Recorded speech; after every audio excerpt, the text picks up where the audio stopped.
উৎসবমুখর পরিবেশে নিউ ইয়র্কের টাইম স্কয়ারে হয়েছে প্রবাসী সনাতন ধর্মাবলম্বীদের সর্ববৃহৎ দুর্গাপূজা। প্রবাসী বাংলাদেশী ও ভারতীয় বাঙালিদের মিলন মেলায় এই আয়োজন পরিণত হয় ঐক্যের মহোৎসবে। নিউ ইয়র্ক থেকে রাশেদ আহমেদের পাঠানো তথ্য ভিডিও চিত্রে আমিনা রহমান সুপ্তির রিপোর্ট। যুক্তরাষ্ট্রে বাঙালি হিন্দু সম্প্রদায়ের দুর্গাপূজা পরিণত হয় ঐতিহ্য ও সাংস্কৃতিক মহোৎসবে। নানা ধর্মীয় আচার, সাংস্কৃতিক অনুষ্ঠান আর সামাজিক বন্ধনে প্রবাসীদের এই আয়োজন পায় বর্ণাঢ্য রূপ। বাংলাদেশ সহ ভারতের বিভিন্ন দেশ থেকে আগত শিল্পীদের নিয়ে আসলে যে সাংস্কৃতিক সন্ত্রাসী হবে, তাই সবাই আপনারা উপস্থিত হবেন। সবাইকে ধন্যবাদ, সবাইকে ভালোবাসা, বিজয়ের অনেক শুভেচ্ছা, দুর্গাপূজার অনেক শুভেচ্ছা, সবাইকে শারদীয় শুভেচ্ছা।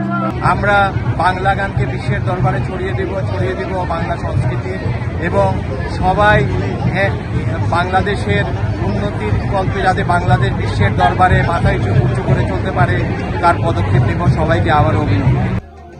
সাংস্কৃতিক অনুষ্ঠানে অংশ নেন বাংলাদেশের চিত্রনায়ক জায়েদ খান এবং ভারতের জনপ্রিয় অভিনেত্রী ঋতুপর্ণা সেনগুপ্ত।